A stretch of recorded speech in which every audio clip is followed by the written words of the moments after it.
Okay, this is a test. This is only a test. This is my newly acquired eBay grab. 1956 Leslie S-3L 100% original, right down to the tag. This is a test, only a test.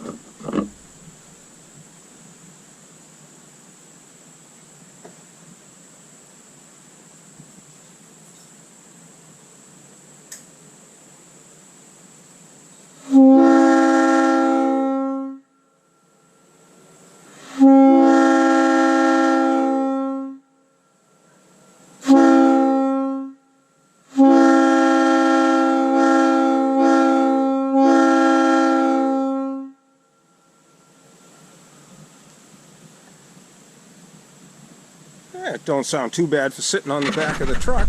I didn't get into the chambers because the paint hasn't been touched in this thing in a long time, and the chambers haven't been opened.